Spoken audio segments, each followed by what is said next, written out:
Zimbabwe চাইলে কিন্তু এই ম্যাচটা জিতে দিতে পারতো। তারা জিতে নাই কেন জানেন?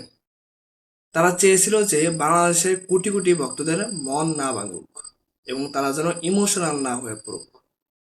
তাই তারা এই ম্যাচটা হেরে গেছেন। এবং আরেকটা তারা লক্ষ্য করছেন যে আমরা তো সিরিজ জিতেই গেছি অলরেডি, তাই এই ম্যাচটা না জিতলে আমাদের কোনো কিছু হবে না। এই জন্য বাংলাদেশকে ছাড় দিয়েছেন।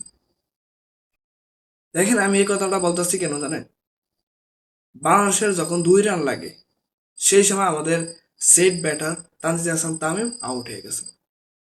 তারপর নামছেন কে? আমাদের অন্যতম সেরা মিডল অর্ডার ব্যাটসম্যান তৌহিদ হৃদয়।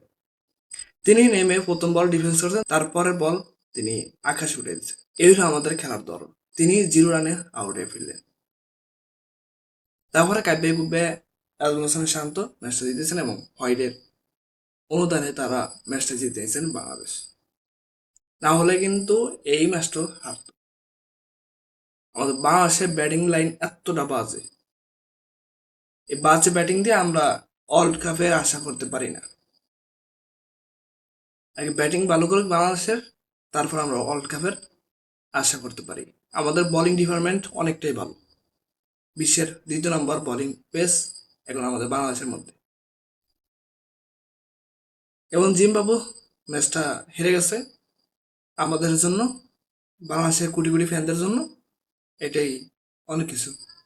নাহলে কিন্তু জিম্বাবু ম্যাচটা জিতে যেত। তারা চায় না যে বাংলাদেশের কোটি কোটি ফ্যানদের হৃদয় ভেঙে যাক।